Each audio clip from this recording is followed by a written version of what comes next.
Hello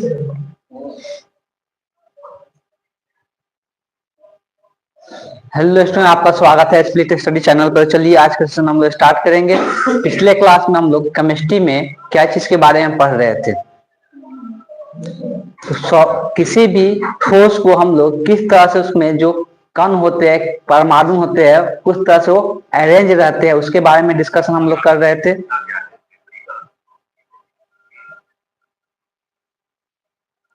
तो इसमें हम लोग देख रहे थे कि वन डायमेंशनल में किस तरह से हम लोग कणों को अरेंज करते हैं। उसके बाद देखे थे टू डायमेंशनल में। तो वन डायमेंशनल में सिंपल एक लाइन में क्या करते हैं, परमाणु को अरेंज कर देते हैं। लेकिन टू डायमेंशनल में हम लोग दो प्रकार से परमाणुओं को क्या करते हैं, अरेंज करते हैं। तो दो प्रकार से जो अरेंज करते हैं टू डायमेंशनल में, वो किस प्रकार से हम लोग पढ़े थे। दो प्रकार से जो अरेंज करते हैं वो किस प्रकार से हम लोग पढ़े थे, याद है। तो दो हम लोग उसमें दो टाइप का पढ़े थे। एक कौन सा था, लिखे लो कि नहीं लिखे लो। एक कौन सा था, नहीं लिखे है। द्विआयामी में कौन कौन सा था, दो टाइप, एक वर्ग,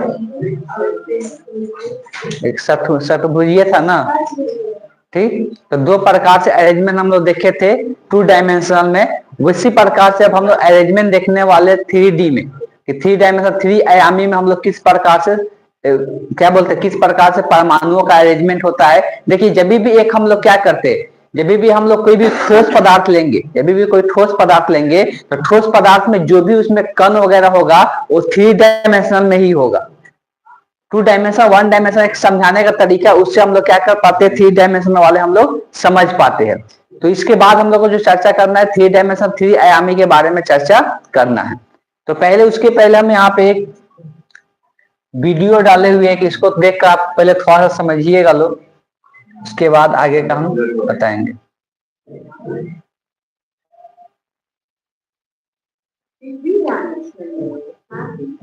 आवाज से कोई मतलब नहीं है, इंग्लिश में आवाज है, ध्यान देना है इस पे।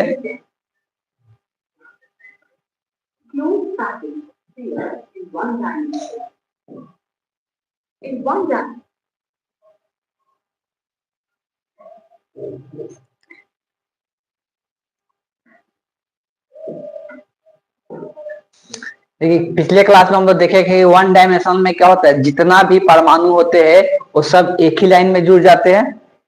ये देखे थे ना, जितना भी परमाणु होते हैं सबके सब एक ही लाइन में ऐसे अरेंज होते हैं। तो इसको हम लोग क्या बोलते हैं, वन डायमेंशनल बोलते हैं। इसमें देखे थे कि जो कोऑर्डिनेशन नंबर होता है कितना होता है, दो होता है।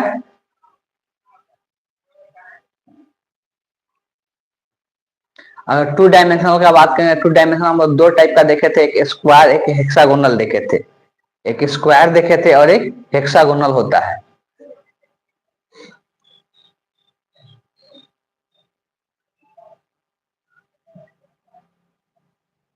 तो सबसे पहले हम लोग स्क्वायर वाला देखे थे। तो स्क्वायर वाला क्या था, जो वन डायमेंशनल था, इसी के साथ नम सेम साइज में क्या होता है, जोड़ते जाते हैं तो उससे क्या बनता है, स्क्वायर वाला बनता है।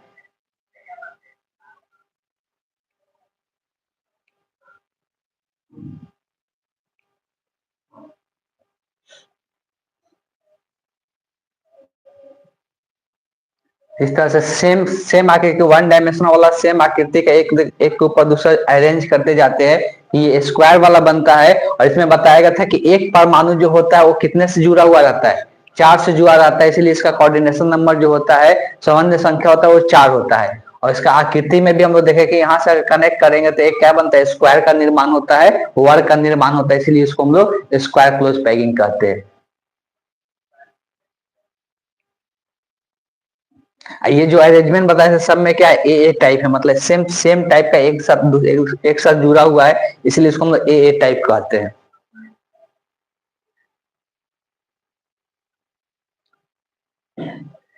इसके बाद हेक्सागोनल क्लोज पैकिंग। हेक्सागोनल में क्या होता है कि जो ये वाला वन डायमेंशनल वाला जो क्लोज पैकिंग ली है, उसके जस्ट वैसा ही नहीं रख, उसके जो बीच वाला खाली स्थान होता है उसके ऊपर क्या कर दिया जाता है, रख दिया जाता है। तो जो बीच वाला खाली स्थान दिखता है उसके ऊपर रखा जाता है, तो उसको हम लोग हेक्सागोनल क्लोज पैकिंग कहते हैं, षट्भुजीय हम लोग कहते हैं हिंदी में।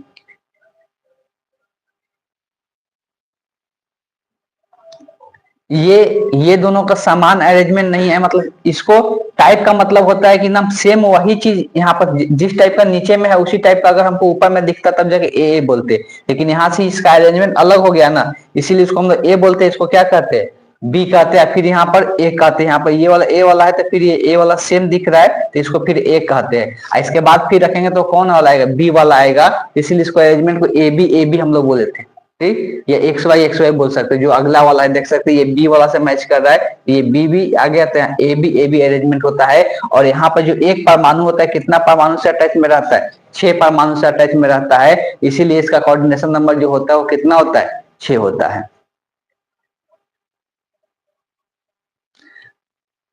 तो ये हम लोग देख लिए, ये हो गया एक्स स्क्वायर और हो गया हेक्सागोनल।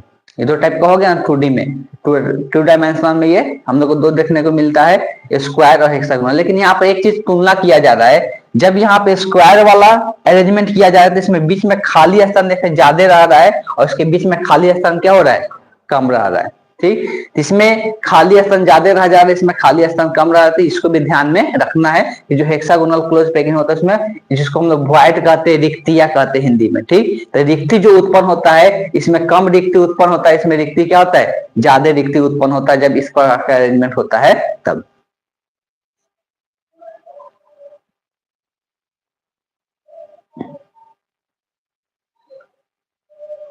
आगे अब इसमें हम लोग देखने वाले 3 डायमेंशनल। 3 डायमेंशनल में हम लोग किस प्रकार से अरेंजमेंट होता है उसको हम लोग, ऐसे जितना भी ठोस पदार्थ होता है, क्रिस्टलीय ठोस पदार्थ, वो सब 3 डायमेंशनल अरेंजमेंट में ही रहता है। तो देखिए सबसे पहले ध्यान में रखना है कि 2 डायमेंशनल दो टाइप का है, उसके हिसाब से 3 डायमेंशन बनाया जाता है।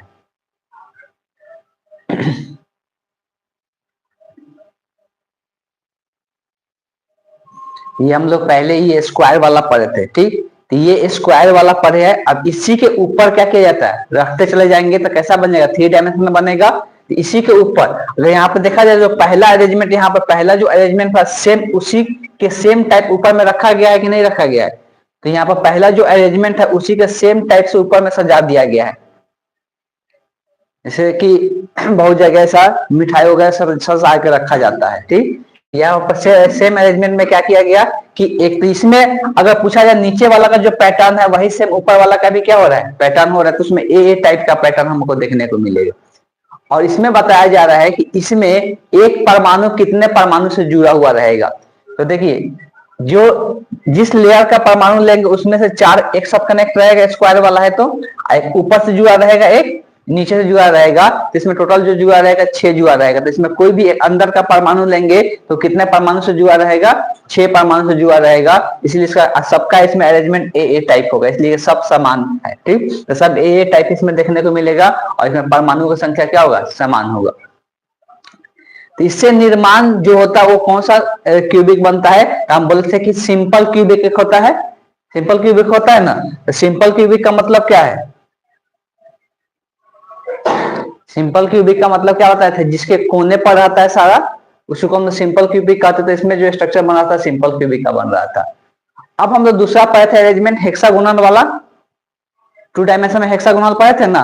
तो हेक्सागोनल वाला के साथ एक रख दिए, फिर उसके ऊपर फिर दूसरा रखते, फिर तीसरा रखते, तो इस प्रकार से क्या करते, सजाते जा रहे हैं। तो पहले हेक्सागोनल वाला का बात करेंगे। तो हेक्सागोनल वाला में हम लोग को देखने को मिलता है कि ये हेक्सागोनल है अरेंजमेंट, स्क्वायर वाला देखे थे ये हेक्सागोनल है। अब इस हेक्सागोनल के ऊपर एक अरेंजमेंट के ऊपर फिर दूसरा लेयर इस पर रखेंगे। दूसरा लेयर रखने का तरीका अलग अलग हो सकता है। दूसरा लेयर रखने का तरीका यहाँ पर ध्यान दीजिएगा लोग कि अगर बात करेंगे इसको रुकते हैं, यहाँ पर देखिए दूसरा लेयर इसके ऊपर रखा जा रहा है।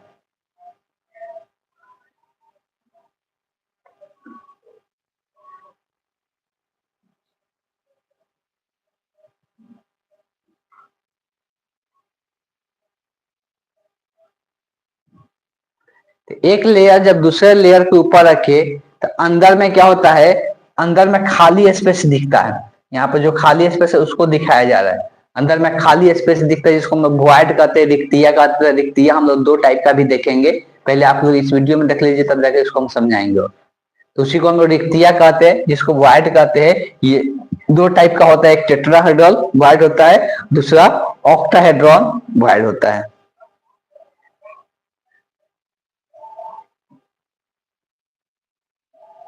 देखिए जब ये तीन मान ले, तीन परमाणु है, इसके ऊपर एक बीच में खाली स्थान था तो उस पर एक लाके क्या कर दिए, परमाणु को रख दिए। तो जब तीन परमाणु था उसके ऊपर एक तीसरा परमाणु इस पर लाके रख दिए, तो बीच में खाली स्पेस दिख रहा है आपको, तो जो बीच में खाली स्पेस वॉइड दिख रहा है, उस टाइप का वॉइड को हम लोग क्या कहते हैं, टेट्राहेड्रल वॉइड कहते हैं। यहाँ पर देख सकते हैं, यहाँ पर वही दिखाया जा रहा है कि तीन परमाणु के ऊपर जब एक चौथा परमाणु उसके ऊपर रखते हैं, तो बीच में खाली स्पेस जो बचता है उसी को हम लोग क्या कहते हैं, टेट्राहेड्रल वॉइड कहते हैं।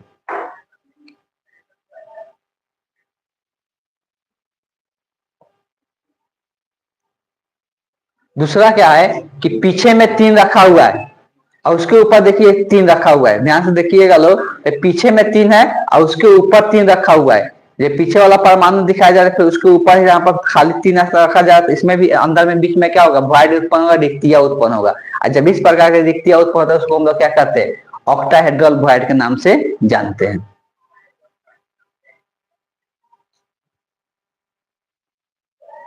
ऑक्टाहेड्रल स्ट्रक्चर बना के इसमें दिखाया जा रहा है, छहों का केंद्रक मिला के आपस में ये आकृति जो बनाया जा रहा है उसको दिखाया जा रहा है।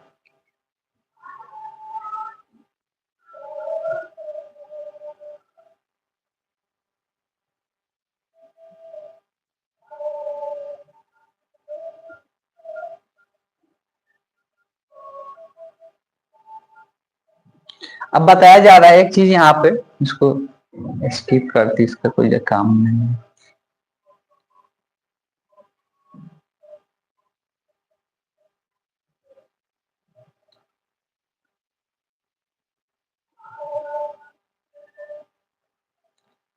आते हैं यहाँ पे हम समझाते हैं। पिछले क्लास में हम लोग ये देखे थे कि एक आयामी मतलब वन डायमेंशनल क्लोज पैकिंग देखे थे। तो वन डायमेंशनल क्लोज पैकिंग अभी हम लोग पिछले क्लास में भी देख लिए थे, एक लाइन से क्या करते हैं, परमाणु को रख देते हैं तो उसको वन डायमेंशनल कहते हैं। ये टू डायमेंशन के बारे में भी चर्चा कर लिए थे कि एक स्क्वायर होता है, क्या होता है, हेक्सागोनल होता है, मतलब वर्गीय होता है, एक षट्भुजीय सीमित पैकिंग हम लोग देखने को मिलता है। ये सब डिस्कशन हम पिछले क्लास में भी कर लिए थे। अब यहाँ पे हम लोग बात करते हैं थ्री आयामी मतलब थ्री डी में बात करते हैं, तो थ्री डी में कैसा आकृति बनता है। तो थ्री डी का बात करेंगे, थ्री डी में कैसा आकृति बनता है, तो पहले तो एक टाइप हम लोग एक टाइप पढ़े कि क्या करते हैं,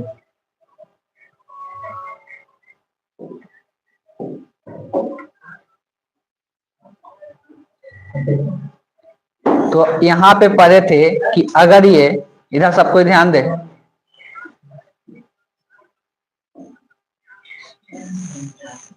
ये कौन वाला है, ये टू डी में कौन सा है, नाम याद कर लीजिए लोग, टू डी में कौन सा है, कौन सा क्लोज पैकिंग है ये, टू डी में ये स्क्वायर वाला है, स्क्वायर वाला है ना, ये टू डी में स्क्वायर वाला है। अब अगर हम सेम लेयर, अगर सेम लेयर हम इसी के ऊपर सेम दोबारा एक रख दे और फिर दोबारा रख दे, तो उसमें जो क्लोज पैकिंग बनता है वो कैसा बनता है, सिंपल क्लोज पैकिंग बनता है। सिंपल क्लोज पैकिंग उसको बोलते हैं। सिंपल क्लोज पैकिंग का मतलब यहाँ पर अभी हम लोग थोड़ा देर पहले आकृति से भी देखे कि अगर ये स्क्वायर वाला इसके ऊपर एक और रख दे, फिर उसके ऊपर एक और रख दे, तो सेम ऐसे मिठाई भी सजा के रखा जाता है, ये सिंपल क्लोज पैकिंग बनता है। लेकिन अब लोग यहाँ पे जो बनाने वाले हैं, किससे बनाने वाले हैं, तो हम इसके पहले जो हम लोग पढ़े थे, कौन सा क्लोज पैकिंग पढ़े थे, तो इसके हम लोग कौन सा पढ़े थे, हेक्सागोनल क्लोज पैकिंग पाए थे। तो हेक्सागोनल क्लोज पैकिंग से ही हम लोग क्या करने वाले हैं, तो हेक्सागोनल क्लोज पैकिंग से बनाते तो दो टाइप का हम लोग को थ्री आयामी क्लोज पैकिंग बनता है। दो टाइप का थ्री आयामी क्लोज पैकिंग कैसे बनता है, थोड़ा सा यहाँ पे अभी दिखाए भी, थोड़ा सा यहाँ पर भी आप लोग ध्यान दीजिएगा, थोड़ा टाइम लगेगा लेकिन बताते हैं इस तरह से।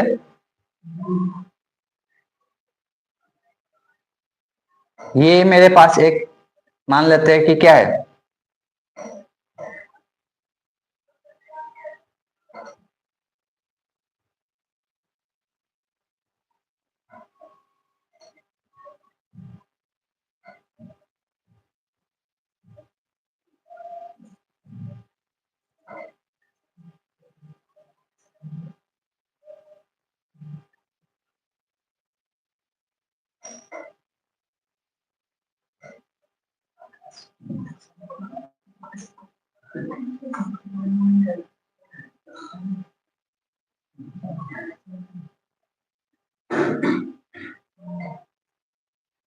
तो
ये हम लोग का जो अरेंजमेंट था कौन सा अरेंजमेंट था?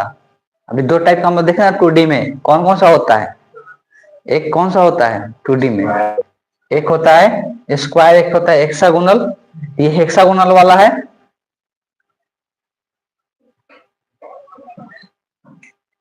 ये हेक्सागोनल क्लोज पैकिंग था। हेक्सागोनल क्लोज पैकिंग से ही हम लोग जब इसका स्ट्रक्चर बनाएंगे, अब देखिए ये एक लेयर हो गया।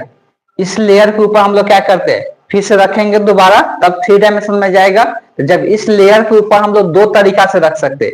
इस लेयर के ऊपर जब हम लोग रखेंगे तो यहाँ पे रखने का तरीका क्या होगा, जहां पे यहाँ पे फिलअप दिख रहा है खाली स्थान, उसी खाली स्थान पे यहाँ पे हम लोग क्या करेंगे, रखेंगे। तो अगला हम लोग जो यहाँ पे रखेंगे उसी खाली स्थान पर हम लोग अगला गोला को रखेंगे।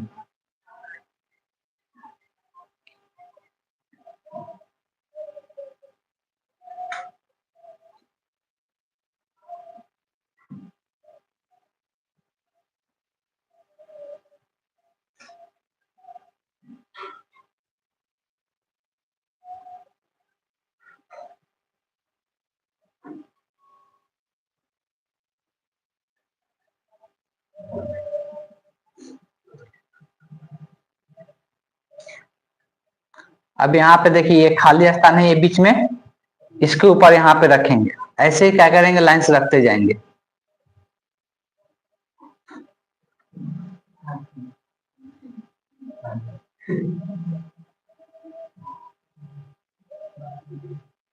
सटा हुआ रहेगा, थोड़ा सा छोटा बड़ा साइज के कान ऐसा दिख रहा है। इसके ऊपर हम लोग यहाँ पे ऐसे रखते जाते हैं। इसका भी जो दूसरा लेयर बनेगा उसके नीचे रखेंगे।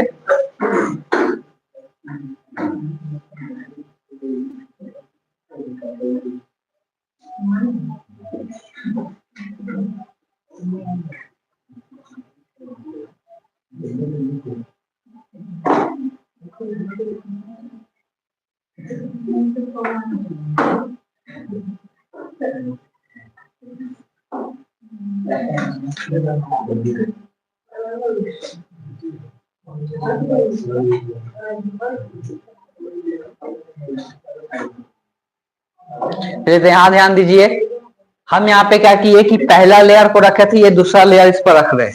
तो जब दूसरा लेयर को रखते हैं तो देखिएगा यहाँ पे इस वाले परमाणु को देखेंगे तो इसके नीचे कितना परमाणु से ये अटैच दिख रहा है, 3 से दिख रहा है।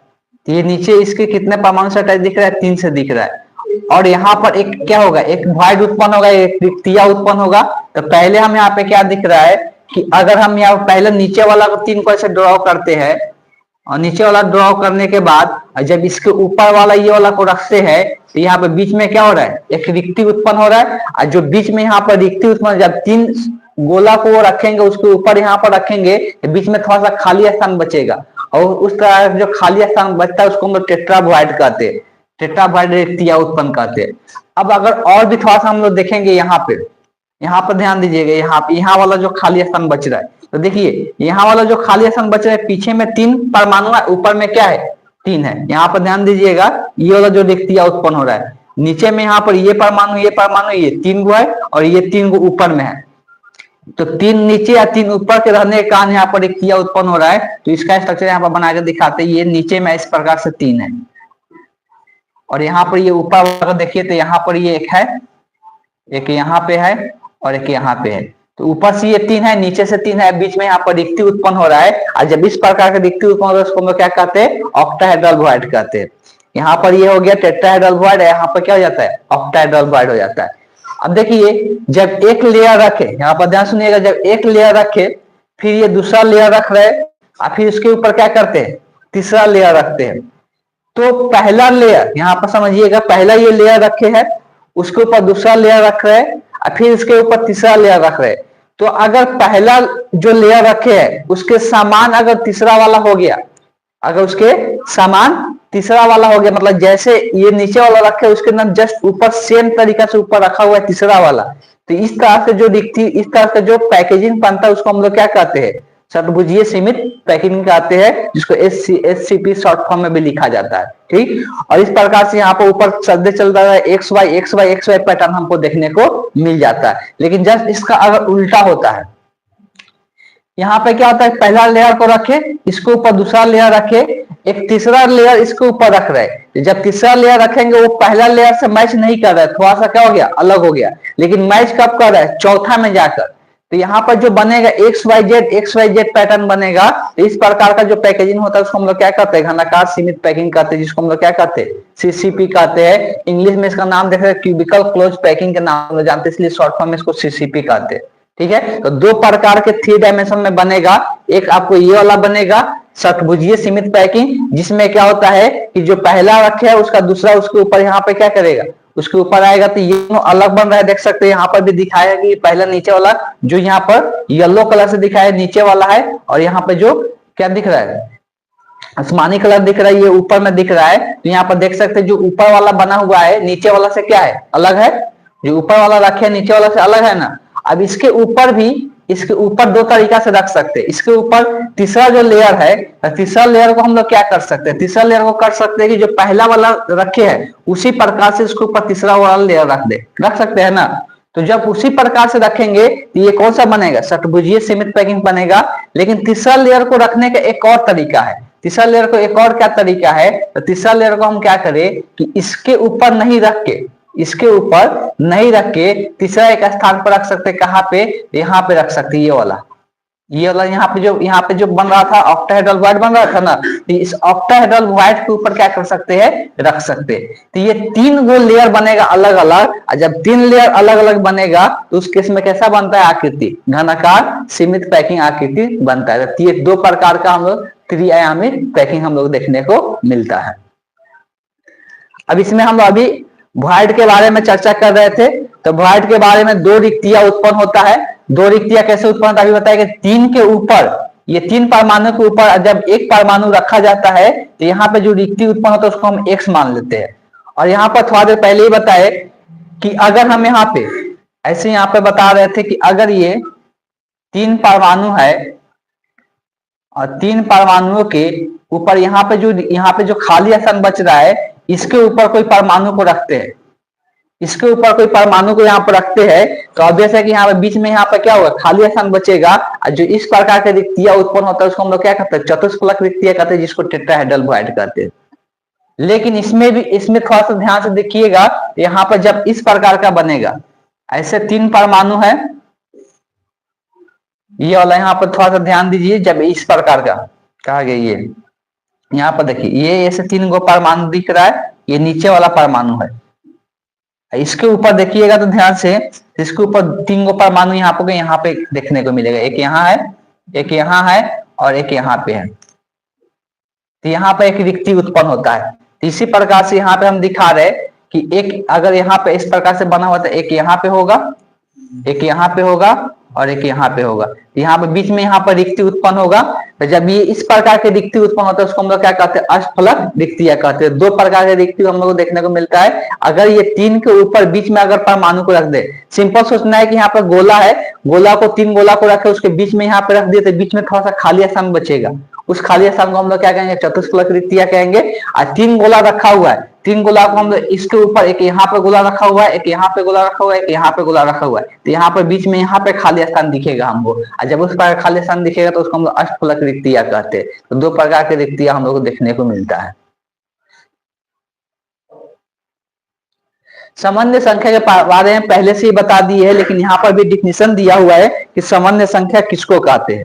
सामान्य संख्या किसको कहते हैं, एक परमाणु जितने परमाणु से क्या होता है, जुड़ा हुआ रहता है। एक परमाणु जितने परमाणु से जुड़ा रहता है वही उसका क्या होता है, सामान्य संख्या। लिखा है किसी क्रिस्टल में कण, कण के रूप में हम लोग पहले से ही चर्चा करते आ रहे, कण के रूप में क्या क्या हो सकता है, परमाणु हो सकता है, आयन हो सकता है, अणु हो सकता है, को घेरने वाले सबसे निकटस्थ कण जो घेर के उसको रखता है, तो उसकी जो संख्या होता है उसी को हम लोग क्या कहते हैं, सामान्य संख्या कहते हैं, कोऑर्डिनेशन नंबर कहते हैं। इसमें ध्यान में क्या रखना है, अभी हम लोग 2 टाइप का, 3 डायमेंशन में 2 टाइप का पढ़े। कौन कौन सा पढ़े, तो एक पढ़े षटकोणीय सीमित पैकिंग जिसको हम लोग क्या कहते हैं, एससीपी कहते हैं। दूसरा पढ़े घनाकार सीमित पैकिंग जिसको हम लोग क्या कहते हैं, तो यहाँ पर थोड़ा सा ध्यान रखना है, घनाकार सीमित पैकिंग सीसीपी भी कहते हैं और क्या कहते हैं, एफसीसी भी कहते हैं। फेस सेंटर क्यूबिक भी वही होता है, घनाकार वाला ही होता है। तो फेस सेंटर क्यूबिक जो पढ़ते हैं वही सीसीपी भी होता है। तो दोनों का अगर हम लोग बात करेंगे तो दोनों का जो कोऑर्डिनेशन नंबर होता है, सामान्य संख्या होता है, वो कितना होता है, 12 होता है। सामान्य संख्या कितना होता है, 12 होता है। तो ये 12 कैसे आता है थोड़ा सा एक बार समझा देते। हम लोग पढ़े थे कि ये जो दोनों के दोनों बना, षटकोणीय सीमित पैकिंग बना और घनाकार सीमित पैकिंग बना, ये किससे बना, 2D में किससे बना, तो हेक्सागोनल वाला जो पढ़े थे उससे बना। हेक्सागोनल का आकृति कैसा होता है, हेक्सागोनल वाला ऐसे ही था ना 2D में, कि हम किसके बीच में ऐसे रखे थे, यही हेक्सागोनल वाला पैकिंग था। 2 टाइप का, एक स्क्वायर था, एक हेक्सागोनल था। हेक्सागोनल वाला यही था ना, तो ये हेक्सागोनल वाला था। हमको पता है कि अगर एक इस लाइन में देखेंगे तो एक परमाणु कितने परमाणु से कनेक्ट रहता है, 6 से। और जब इसके ऊपर रखते हैं ना, तो ये वाला परमाणु फिर ऊपर वाला से 3 से कनेक्टेड रहता है, और पीछे का तरफ भी कितना से रहता है, 3 से रहता है। तो इसके नीचे 3, इसके ऊपर 3, और इसके लेयर में कितना, 6, टोटल कितना हो जाता है, 12 हो जाता है। तो दोनों केस में जो इसमें सामान्य संख्या होता है कितना होता है, 12 होता है। इसमें जो दोनों केस में सामान्य संख्या होता है वो 12 होता है, ध्यान में रखना है। यहाँ पर एक इंपॉर्टेंट है, इसको ध्यान में रखिएगा लोग, बहुत बार पूछा भी जाता है कि अगर किसी स्ट्रक्चर को, मान लो कि क्रिस्टलीय स्ट्रक्चर है, उस क्रिस्टलीय स्ट्रक्चर को जो बना हुआ है उसमें परमाणुओं की संख्या कितना है, अगर उसमें परमाणुओं की संख्या n है, और कोई क्रिस्टलीय स्ट्रक्चर बना हुआ है और उसमें परमाणुओं की संख्या या अणुओं की संख्या कितना है, n है, तो उसमें अष्टफलक रिक्तियां कितना उत्पन्न होगा, n के ही बराबर होगा। लेकिन अगर चतुष्फलक रिक्तियां का बात करेंगे वो कितना उत्पन्न होगा, 2n के बराबर होगा। तो अगर किसी क्रिस्टल को बनने में परमाणुओं की संख्या कितना है, n है, तो उसमें जो उत्पन्न क्या होगा, अष्टफलक की रिक्तियां होगा वो कितने के बराबर होगा, n के बराबर होगा। और चतुष्फलक रिक्तियां होगा वो कितने के बराबर होगा, 2n के बराबर होगा। कहने का मतलब ये है कि कोई मान लेते कोई क्रिस्टल को बनने में परमाणुओं की संख्या 6 है, हम अब पूछेंगे कि अष्टफलक रिक्तियों की संख्या बताइए, तो कितना होगा, कितना होगा बताइए। हम यहाँ परमाणुओं की संख्या 6 है, तो अष्टफलक रिक्तियों की संख्या कितना होगा, 6 ही रह जाएगा। और वही चतुष्फलक रिक्तियों की संख्या बोलेंगे तो कितना हो जाएगा, 12 हो जाएगा, दुगना हो जाएगा। तो बस यही ध्यान में रखना है कि जितने परमाणुओं से बना हुआ रहेगा उसमें रिक्तियों की संख्या, अगर अष्टफलक रिक्तियों की संख्या कहेंगे तो समान होता है, उतना ही रह जाता है। लेकिन चतुष्फलक रिक्तियों की संख्या उसका क्या हो जाता है, दुगने के बराबर हो जाता है। अब इसके सहायता से कुछ हम लोग यौगिक को लिखना सीखेंगे, यौगिक सूत्र लिखना सीखेंगे जो कि पूछा जाता है। पहले क्वेश्चन को थोड़ा सा ध्यान से पढ़िए लो, ये क्वेश्चन है जिससे हम लोग यौगिक सूत्र लिखने वाले जो दिया हुआ है।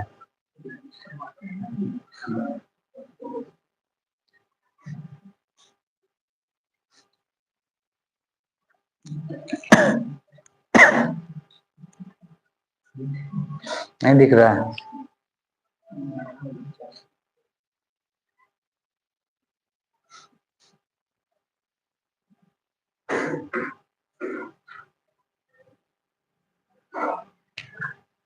पढ़ लिए लोग सभी कोई।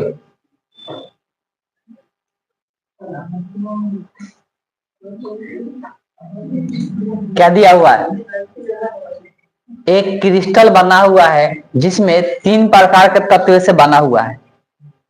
3 प्रकार के उसमें तत्व है ए बी सी, लेकिन उस तत्व का उसमें कितना परमाणु है ये नहीं पता है, इसलिए कि यौगिक बनाने के लिए हमको उसमें परमाणुओं की संख्या पता होना चाहिए।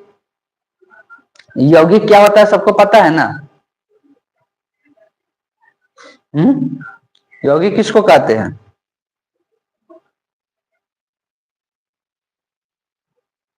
यौगिक किसको कहते हैं नहीं पता है किसी को?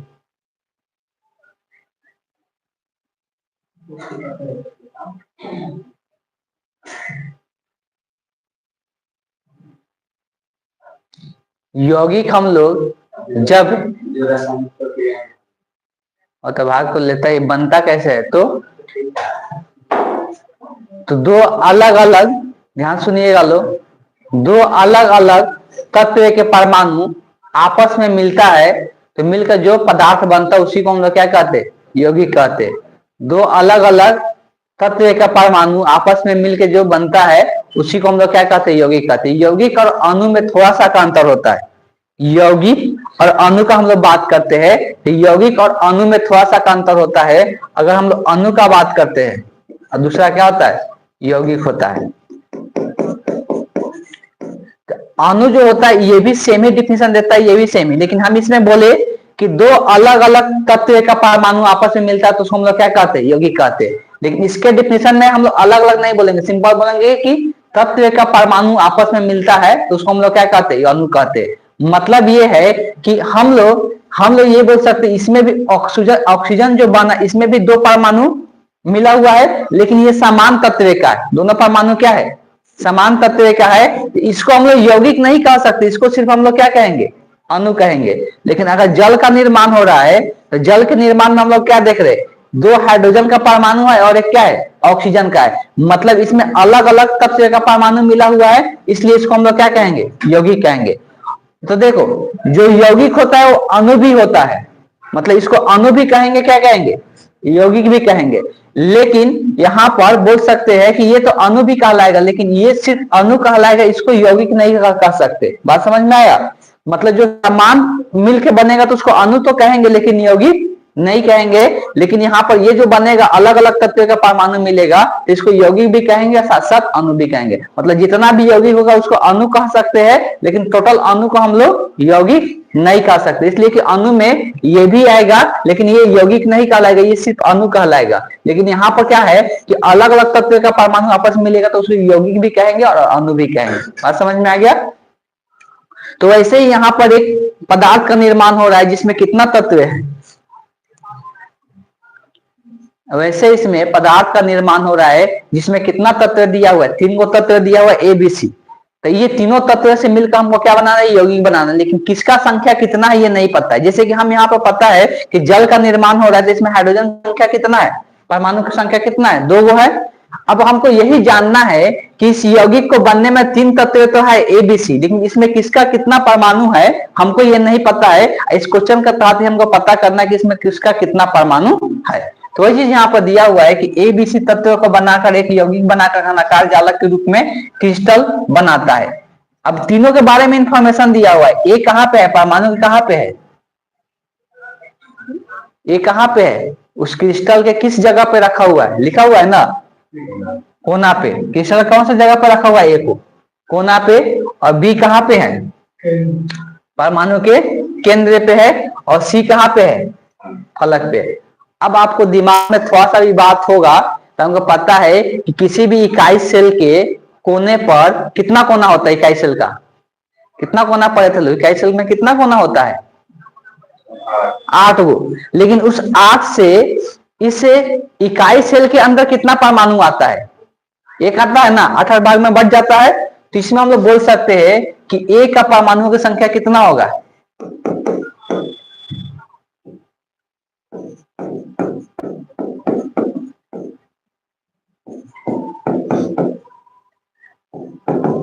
तो ए के परमाणुओं की संख्या की बात करेंगे तो टोटल इकाई सेल में कोना 8 होता है, लेकिन वो 1/8 भाग में क्या हो जाता है? बट जाता है। तो इसमें परमाणुओं की संख्या क्या निकल के आ गया? 1। बी वाला क्या बोला जा रहा है, तो बी कहाँ पे है, केंद्र पे है, तो बोलते जो केंद्र में रहता है वो कहीं पर भी नहीं बढ़ता है और केंद्र में एक ही रहता है, इसलिए बी का परमाणुओं की संख्या क्या हो जाएगा, परमाणुओं की संख्या इसमें एक ही रह जाएगा, इसमें तो कोई अंतर आएगा नहीं।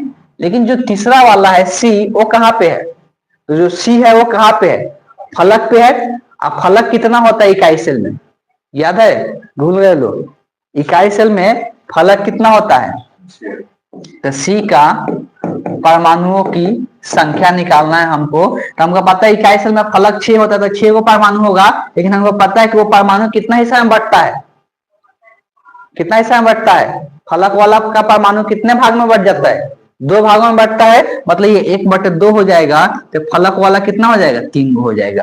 इसका मतलब जो यौगिक बनेगा, तो यौगिक में ए कितना आया, एक नीचे का एक लिखा नहीं जाता है, बी भी कितना आया, एक, और सी कितना आया, 3 गो, तो यौगिक क्या बन गया, AB C3, AB C3 यौगिक का निर्माण हो जाएगा।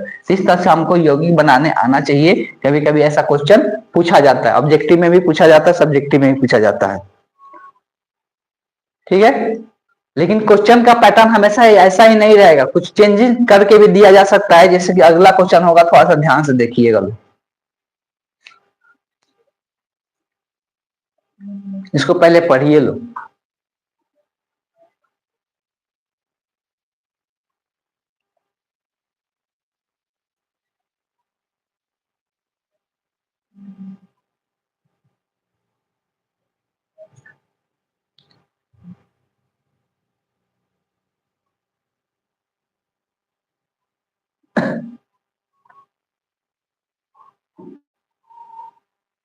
पढ़ लिए लो।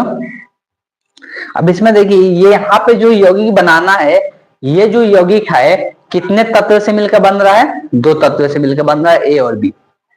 और ए और बी के बारे में इंफॉर्मेशन दिया हुआ है कि ए और बी क्या है।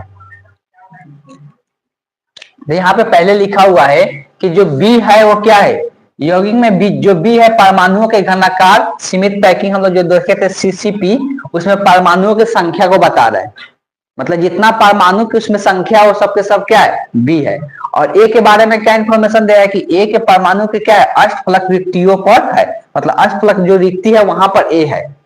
तो हमको पता है कि ये परमाणुओं को जितना परमाणु है वो बी है, और अष्टफलक जो रिक्ति है जहां पे है वहां पे कौन है, ए है। तो हमको पता है जो परमाणुओं की संख्या इसमें कितना है नहीं दिया हुआ है, तो परमाणुओं की संख्या हम क्या मान लेते हैं, एन मान लेते हैं। तो इसमें सीसीपी में परमाणुओं की संख्या पहले लिख लेते हैं, सीसीपी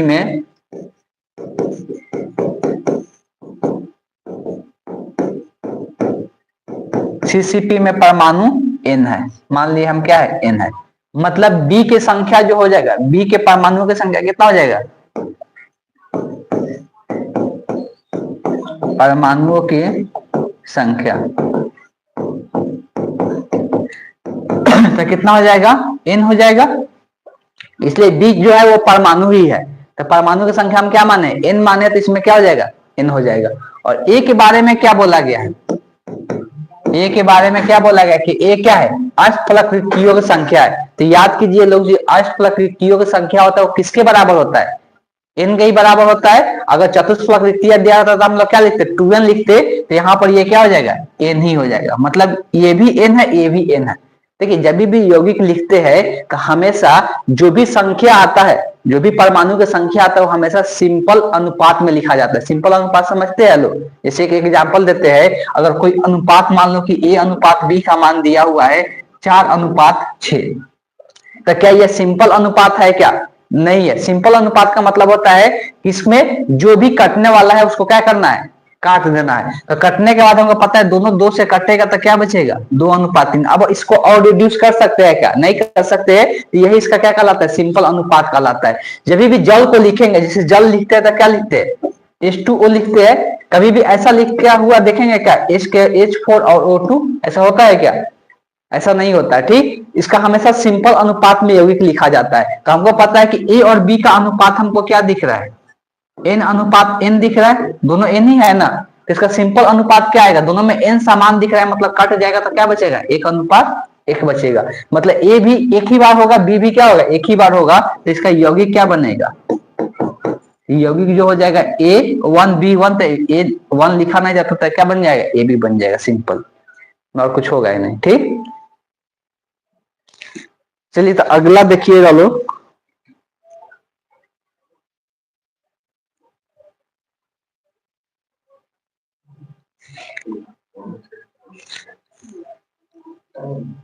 चलिए इसका बताइए लोग क्या होगा, अपना से भी थोड़ा दिमाग लगाना है, लिखने की भी कोशिश करना है।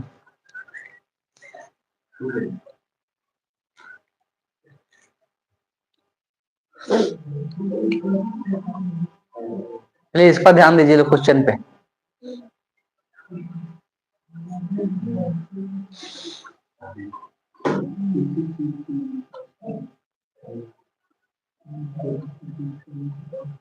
चलिए इसका आंसर दीजिए लोग।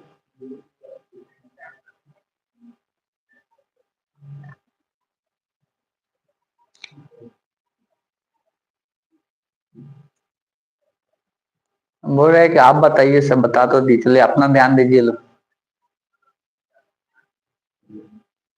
इसमें जो आएगा यौगिक क्या बनेगा, पहले तो हमको यही जानना पड़ेगा कि ए में ए कितना है, बी कितना है, ए के परमाणु की संख्या कितना है, बी के परमाणु की संख्या कितना, उसके हिसाब से हम लोग क्या कर सकते हैं, यौगिक का निर्माण कर सकते हैं।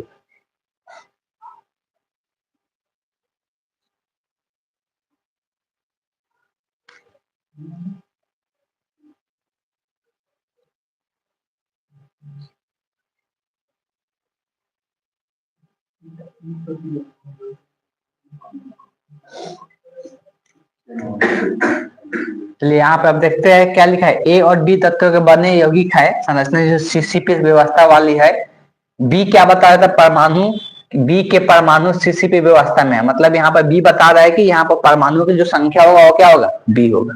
ठीक, जबकि ए के बारे में क्या बताया जा रहा है कि ए परमाणु के यौगिक के क्या है, तो सेम ही तो क्वेश्चन है, खाली यहाँ पर क्या चेंज कर दिया, ए के बारे में चतुष्फलक रीतियां बोल दिया है, क्वेश्चन तो सेम ही हो गया ना। हम लिख लेते हैं कि माना कि एन मान लेते हैं परमाणु, जब नहीं दिया है संख्या तो माना कि सी सी पी में एन परमाणु है। ठीक है, तो हमको बी के बोला है कि बी क्या है, इसमें परमाणु की संख्या है, बी के परमाणु की संख्या है।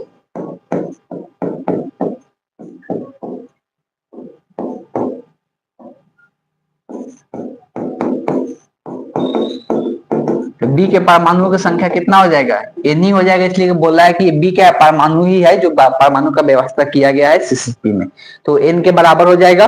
और ए के बारे में क्या बोला जा रहा है, तो ए के परमाणुओं की संख्या बोला जा रहा है कि ये किसके बराबर है, चतुष्फलक रिक्तियों के बराबर है। जब परमाणुओं की संख्या एन होता है तो चतुष्फलक रिक्तियों की संख्या कितना होता है, अभी बताया ना पीछे सूत्र कि अगर चतुष्फलाकृतियों की संख्या बोलते हैं तो कितना हो जाता है, 2n हो जाता है।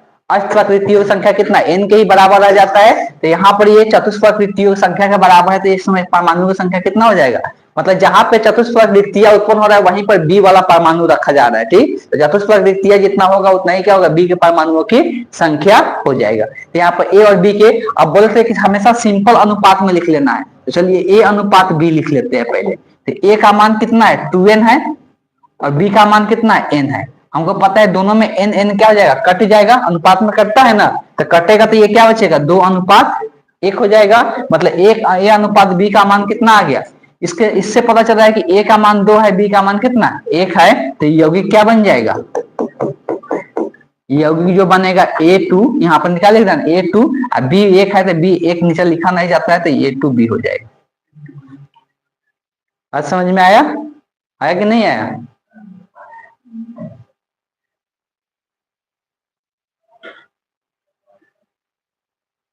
क्या हुआ, नहीं आया क्या, चलिए इसको पढ़िए और इसको बताइए।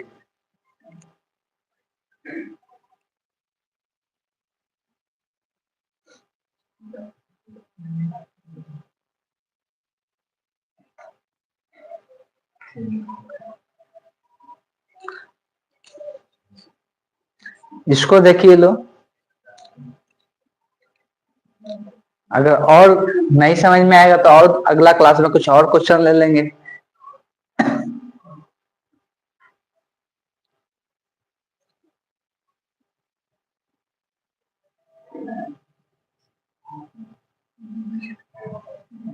एक्स और वाई दो तत्वों से बने किसी यौगिक में वाई तत्व के परमाणु एचसीपी जालक बनाते हैं।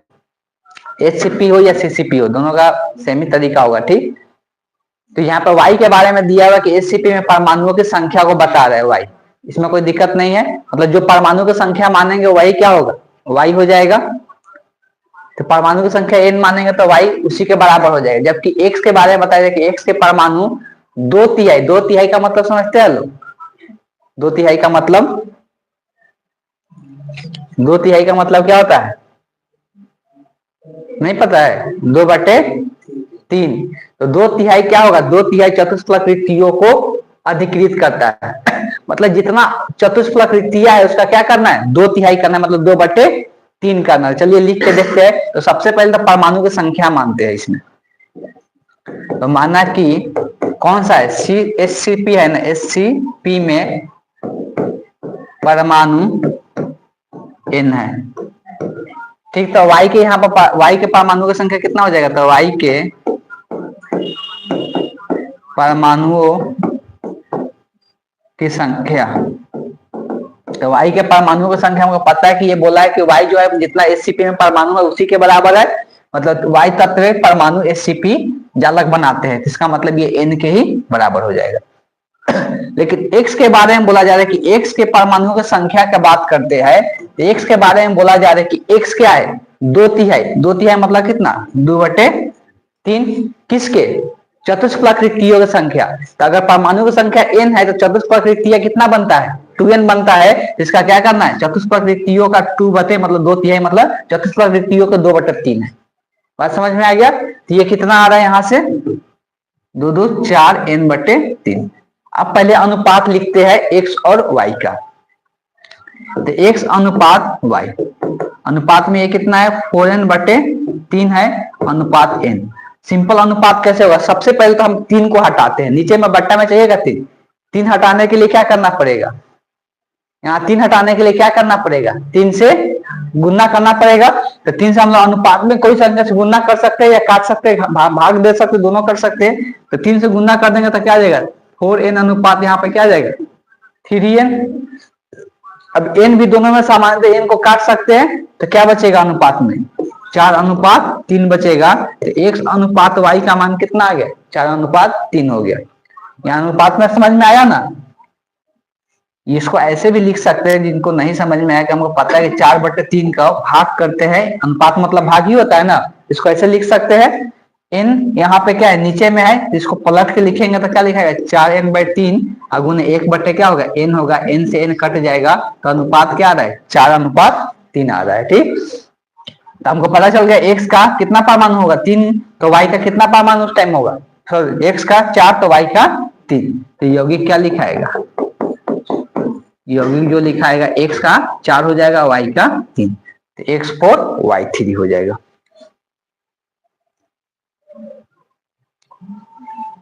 ठीक है। अब हम लोग पढ़ेंगे वाले हैं जो इसमें अगला जो टॉपिक है उसके बारे में आप चर्चा करेंगे, अब इसमें अब नहीं है।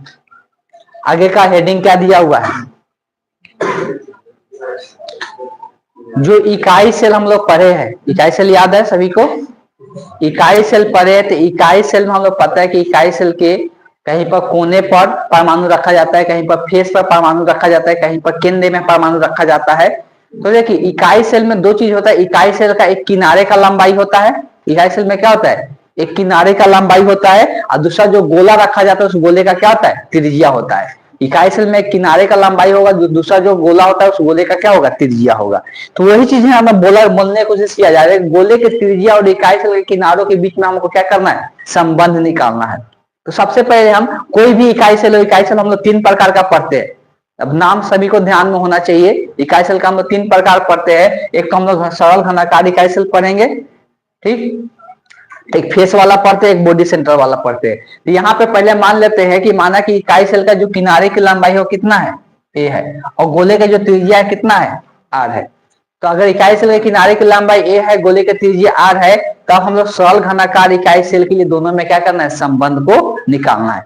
किनारे की लंबाई समझते हैं लगना, मान लो कि ये घर है, तो घर में किनारे की लंबाई किसको बोला जाएगा,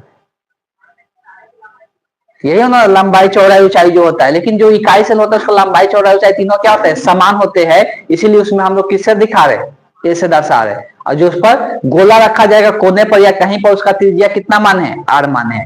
तो अगर हम सिंपल क्यूबिक का बात करते हैं, सरल घनाकार इकाई सेल का बात करते हैं, तो हम इसके बारे में पढ़ चुके हैं। सरल घनाकार इकाई सेल जो बनता है, सरल घनाकार इकाई सेल जो बनता है कैसे बनता है, तो एक घनाकार आकृति बनाते हैं, घन का आकृति बनाते हैं। और घन के आकृति में कहाँ पे परमाणु को रखा जाता है, घन के आकृति में, ये सरल घनाकार इकाई में सिर्फ परमाणु कहाँ पे रखा जाता है, कहाँ पे रखा जाता है, ये भी भूल गए लोग क्या, सिर्फ कहाँ पे रखा जाता है, सरल घनाकार इकाई सेल में कहाँ पे रखा जाता है परमाणु को, सिर्फ कोने पे रखा जाता है।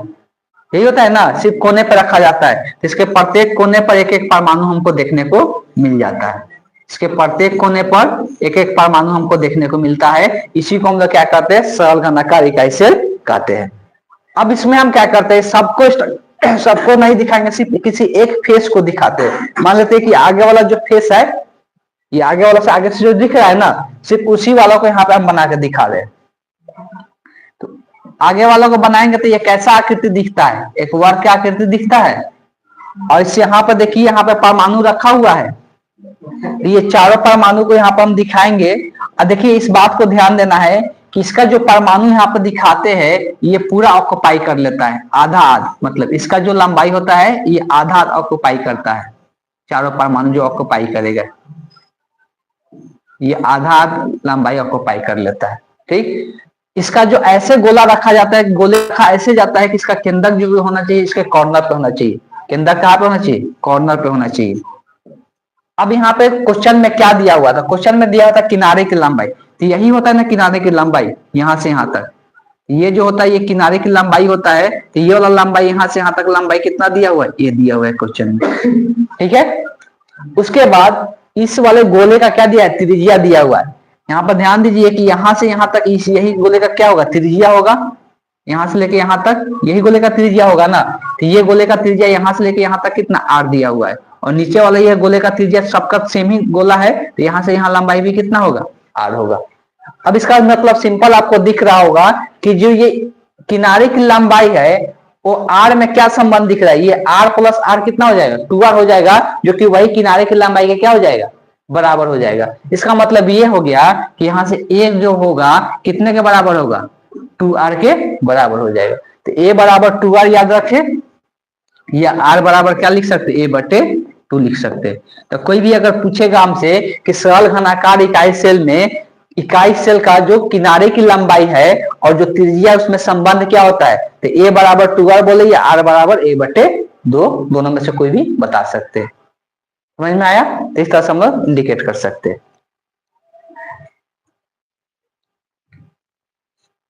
चलिए आगे आते हैं। ये तो हो गया सरल इकाई घनाकार सेल। दूसरा हम लोग पढ़ते हैं कौन सा, फलक केंद्रीय इकाई सेल। फलक केंद्रीय, फलक में याद कीजिए लोग कहाँ कहाँ पे गोला रहता है, फलक में कहाँ कहाँ पे गोला रहता है। फलक में जो गोला होता है कहाँ कहाँ पे होता है, एक तो कोना पे होता ही है, कोना तो हर एक में रहता है कोना पे, और दूसरा कहाँ पे रहता है, नहीं फलक वाला बीच में नहीं रहता है। फलक किसको बोलते हैं, फलक किसको बोलते हैं, दीवार को बोलते हैं। अगर घर है तो घर के दीवार को बोलते हैं फलक। फलक कितना होता है, 6 गो होता है, और 6 फलक पे क्या होता है, एक एक परमाणु रखा जाता है, उसको हम लोग फलक केंद्रीय कहते हैं। ठीक, जो बॉडी सेंटर होता है उसमें बीच में रखा जाता है। ठीक, इसमें क्या होता है, फलक मतलब कि जो दीवार होता है इकाई सेल का, उस पर रखा जाता है। इसको पहले एक बार आकृति बना देते हैं।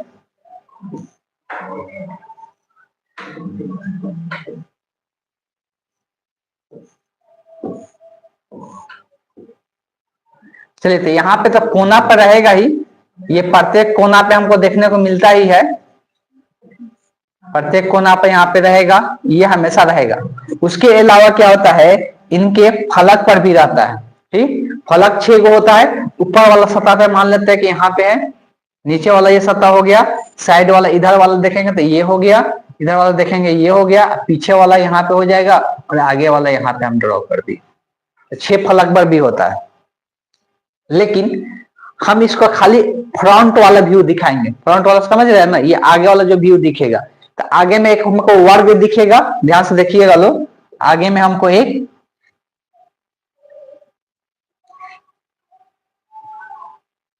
आगे में हमको एक वर्ग दिखेगा तो पहले वर्ग बना लेते हैं।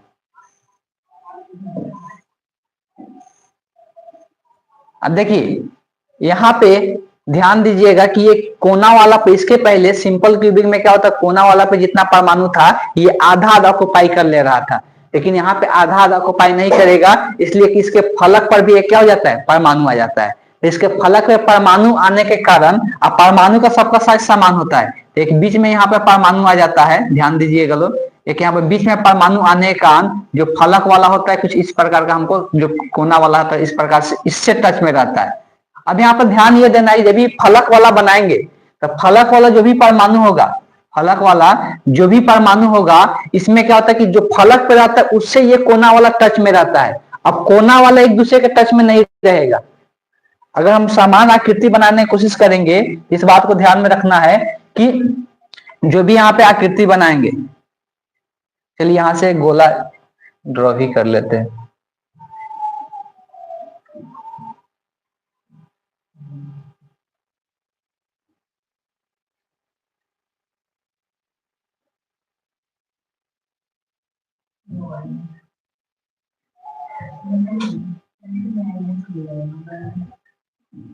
यहाँ पे 3 दिखा दिए, तो यहाँ पे जो कॉर्नर वाला रहेगा, ये जो फेस वाला रहेगा उससे अटैच में रहेगा, इस बात को ध्यान में रखना है, इससे ये जुड़ा हुआ रहेगा। अब कोना कोना वाला एक दूसरे से टच में नहीं रहेगा, और छोटा बड़ा तो हो ही जा रहा है।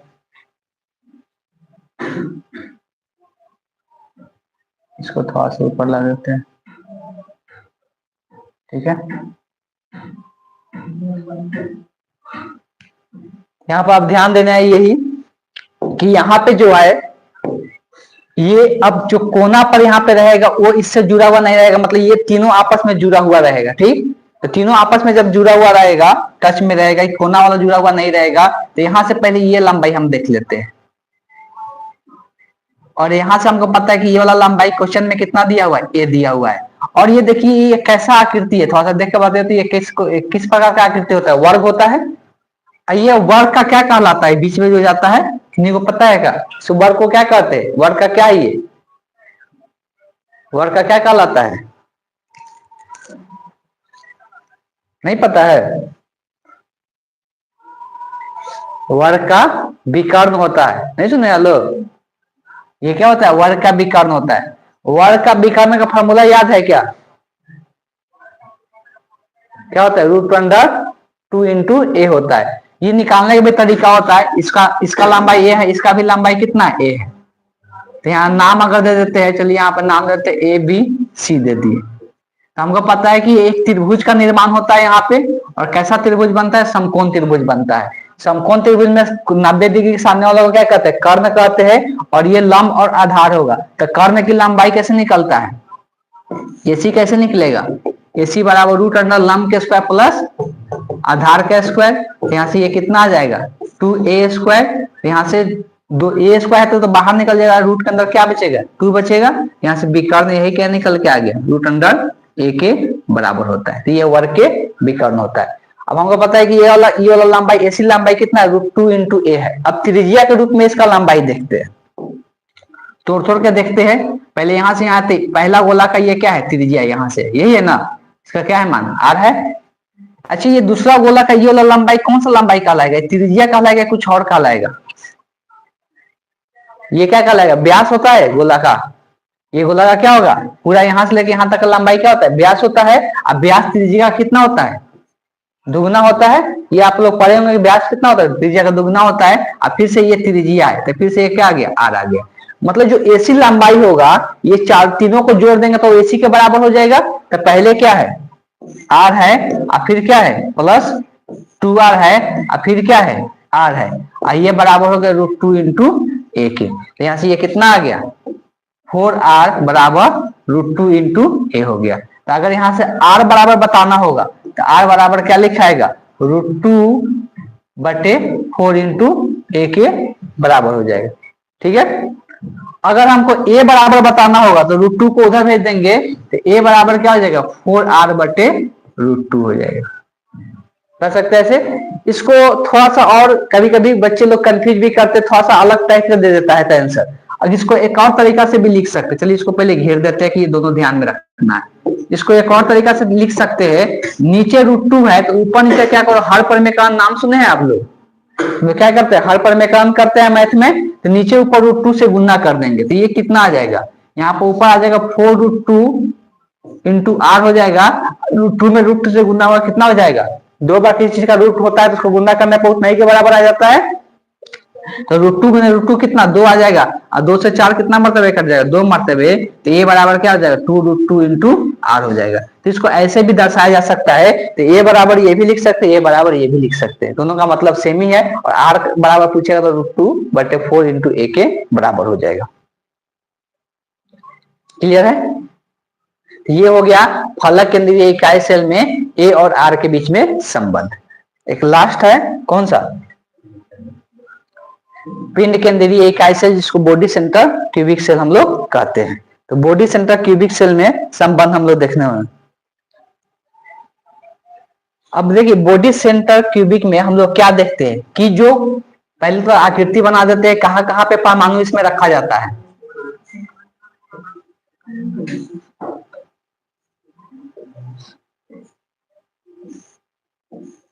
हमको पता है कि कहीं पर भी होता है तो वो कॉर्नर में तो रहता ही है, सबके कोना पर तो रहेगा ही, 8 कोने पर हमको दिखाई देगा परमाणु। उसके अलावा इसमें और कहाँ रहता है, एक बीच में रहता है, सेंटर में रहता है, बीच में रहता है। अब इसको थोड़ा सा समझना थोड़ा मुश्किल होता है, बीच का मतलब यहाँ पे होता है, ठीक।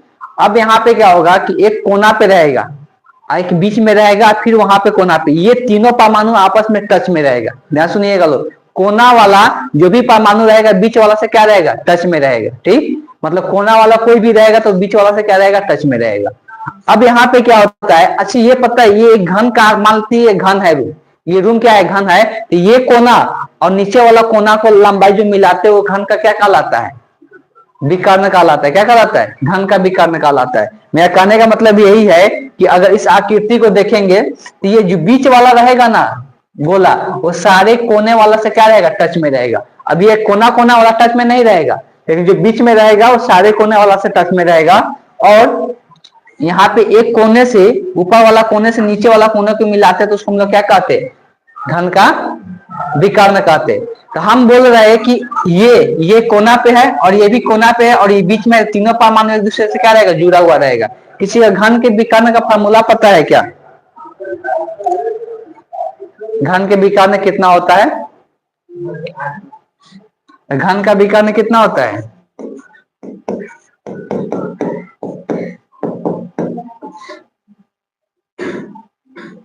क्या लिखा जाता है, √3 इंटू भुजा होता है। क्या होता है, √3 इंटू भुजा होता है घन का विकर्ण। अब यहाँ पे हम क्या कर रहे हैं, ध्यान दीजिएगा लोग, यहाँ ऊपर वाला कोना और यहाँ ये वाला कोना इससे मिलता है ना, उधर वाला इधर वाला से मिलता है, यहाँ से मिलेगा, ठीक। तो यहाँ पे इस लाइन को हम लेते हैं, मान लेते हैं घर है, तो इस कोने से उस कोने को लेंगे तो यहाँ पर 3 परमाणु आएगा, एक कोना वाला, एक बीच वाला, फिर वो वाला कोना वाला, ठीक। वही तीनों परमाणु को हम यहाँ पर दिखा रहे हैं, एक कोना वाला परमाणु आएगा, एक बीच वाला परमाणु आएगा, और एक यहाँ पे फिर से नीचे वाला कोना वाला आएगा। लेकिन यहाँ से जो लाइन मिल रहा है ये कौन सा लाइन होगा, तो ये घन का क्या होगा, विकर्ण होगा। ये घन का क्या होगा, विकर्ण होगा। और घन का विकर्ण का फॉर्मूला हम लोग पढ़ लिए कि ये जो लंबाई होगा ए से बी, ये कितना होगा, √3 इंटू भुजा के बराबर होगा। मतलब यहाँ पे ए बी का जो लंबाई होगा √3 इंटू भुजा हो जाएगा। अब यहाँ पे आ जाते हैं, हमको पता है कि यहाँ से यहाँ तक का लंबाई क्या होगा, इसका त्रिज्या होगा। यहाँ से यहाँ तक का लंबाई क्या होगा, इसका व्यास होगा, जो कि क्या लिखा जाता है, 2r लिखा जाता है। और यहाँ से यहाँ तक का लंबाई कितना होगा, इसका त्रिज्या होगा। तो ये तीनों को जोड़कर ए बी के बराबर होगा। तो यहाँ से क्या हो जाएगा, r plus 2r plus r हो जाएगा, को जो √3 इंटू ए के बराबर हो जाएगा। अब यहाँ से ये तीनों को जोड़ेंगे, कितना हो जाएगा, ये 4r हो जाएगा बराबर √3 इंटू भुजा हो जाएगा। तो r का कोई मान पूछेगा तो क्या लिखा है, √3a/4 हो जाएगा। अगर कोई हमसे a का मान पूछेगा r के पद में, तो a का मान क्या निकलेगा, तो a का मान 4r/√3 हो जाएगा। अब यहाँ पर भी कोई सोचेगा कि हर पर में काम कर सकते हैं, लेकिन हर पर में काम इसलिए किया जाता है कि जैसे यहाँ पर देखिए, यहाँ पे हर पर में काम करेंगे तो नीचे में क्या आएगा, 3 आ जाएगा, और 3 से कटने वाला ऊपर कुछ है क्या? नहीं है, इसलिए हर पर में काम करने का कोई फायदा नहीं है। लेकिन इसके पहले में क्या था कि हर पर में काम करने से फायदा हो रहा था। यहाँ पर दिख रहा था कि इसका हर पर में काम करने का 2 आएगा, 2 से 4 यहाँ पे क्या हो जा रहा था, कट जा रहा था, इसलिए यहाँ पे हर पर में काम करके निकाल दी। और यहाँ पे कोई भी हर पर में काम करने का कोई फायदा नहीं है, तो इतना पर हम लोग छोड़ सकते हैं। तो अभी तक हम लोगों ने क्या क्या पढ़े?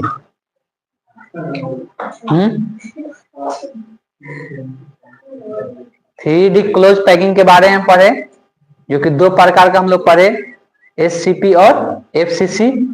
या CCP भी हम लोग उसको कहते हैं, जिसमें हम लोग का कोऑर्डिनेशन नंबर भी देखे कितना होता है, 12 होता है। 2 प्रकार के रिक्तियां उत्पन्न होता है, एक होता है कौन, चतुष्फलकीय रिक्ति, और एक होता है अष्टफलकीय रिक्तियां होता है। चतुष्फलकीय रिक्तियां उत्पन्न हम लोग देखे किस प्रकार से होता है, अष्टफलकीय रिक्तियां किस प्रकार से उत्पन्न होता है। रिक्ति मतलब क्या होता है, खाली स्थान बच जाता है, जब गोले को एक गोले को दूसरे गोले के ऊपर रखा जाता है तो बीच में खाली स्थान बच जाता है, उसको हम लोग क्या कहते हैं, रिक्तियां कहते हैं। रिक्तियों के बारे में पढ़े तो उसमें हम लोग देखे कि अगर किसी परमाणु की संख्या, अगर कोई क्रिस्टलीय ठोस में परमाणुओं की संख्या n रहता है तो चतुष्फलक रिक्तियां कितना उत्पन्न होता है, 2n के बराबर होता है। और अष्टफलक जो रिक्तियां उत्पन्न होता है वो कितने के बराबर होता है, n के बराबर होता है। उसी प्रकार से हम लोग आगे जब हम लोग देखे तो आगे किसके बारे में देखे तो कुछ क्वेश्चन देखे यौगिक बनाने के नियम से कि यौगिक कैसे हम लोग बना सकते हैं। कोई अगर दिया हुआ है ABC के बारे में अलग अलग तत्व दिया हुआ है, तत्व के बारे में इंफॉर्मेशन दिया हुआ है, तो उससे यौगिक का निर्माण किस प्रकार से होगा। आगे हम लोग और चीजें देखे कि हम लोग जो 3 प्रकार के इकाई सेल पढ़े हैं, तो इकाई सेल में क्या होता है, किनारे की लंबाई a होता है और उस पर जो परमाणु रखा जाता है या अणु रखा जाता है उसका त्रिज्या अगर r है तो दोनों में संबंध कितना होता है। तो अगर संबंध के बारे में याद रखना तुरंत ध्यान में रखना, कोई एक तरीका से भी याद रख सकते हैं। ये 3 प्रकार के हम लोग पढ़े। एक जो पहला हम लोग पढ़े, पहला कौन सा पढ़े, सरल इकाई सेल, जिसको हम लोग क्या कहते हैं, सिंपल क्यूबिक सेल कहते हैं। सिंपल क्यूबिक सेल में हम लोग अगर कोई पूछता है कि SC में कितना होता है तो A बराबर कितना, त्रिज्या का दोगुना होता है, ये भी याद रख रहे हैं। या त्रिज्या जो होता है A का क्या होता है, आधा होता है, इसको याद रखना बहुत आसान है। उसके बाद जो होता है, ये सब डायरेक्ट ऑब्जेक्टिव क्वेश्चन पूछा जाता है, ठीक। उसके बाद जो होता है यहाँ पे अगर हम फलक केंद्रीय वाला पढ़े तो फलक केंद्रीय जिसको FCC कहते हैं, ठीक। फलक मतलब फेस सेंटर क्यूबिक कहते हैं। तो FCC में अगर बात करते हैं तो उसमें अगर हम लोग बात करेंगे उसमें इकाई सेल का लंबाई कितना होता है, तो इकाई सेल का लंबाई यहाँ पर निकल गया √2 इंटू √2 R के बराबर होता है। R बराबर कितना होता है, √2/4 इंटू A के बराबर होता है। उसके बाद हम लोग पढ़े कि इसमें जब पिंड केंद्रीय इकाई सेल रहेगा, हाँ इस बात को भी ध्यान में रखना है कि जब पिंड केंद्रीय इकाई सेल का बात करते हैं तो इसमें कौन सा परमाणु आपस में टच में रहता है, स्पर्श में रहता है। तो यहाँ पर जो केंद्र वाला होता है परमाणु वो सारे कोना वाले से क्या होते हैं, स्पर्श में रहते हैं, केंद्र वाले जो परमाणु होते हैं। और जो फेस वाला में पढ़े, फलक वाला में पढ़े, वो क्या होता है, फलक वाला से क्या होता है, केंद्र वाला टच में रहता है। और जो सिंपल वाला में, सरल वाला में पढ़े उसमें क्या होता है, कोना कोना वाला परमाणु आपस में क्या होता है, जुड़ा हुआ रहता है, स्पर्श में रहता है। इस तरह से यहाँ पे अगर देखेंगे तो इसमें त्रिज्या का जो मान आया इकाई सेल में कितना है, √3a/4 आया, या a बराबर बोल सकते 4r बटे क्या हो जाएगा, √3 हो जाएगा। चलिए, तो अभी भी टाइम के हिसाब से मतलब 10 मिनट चाहेंगे तो और क्लास ले सकते थे, ठीक। लेकिन यहाँ पे स्लाइड है नहीं लेंगे, लेकिन आगे से ट्राई करेंगे कि मतलब क्लास हो रहा है अगर एक साथ तो लंबा क्लास चले, थोड़ा दिन के बाद आदत बन जाएगा, उतना दिक्कत नहीं लगेगा। चलिए, आज के सेशन को हम लोग यहीं पे एंड करते हैं।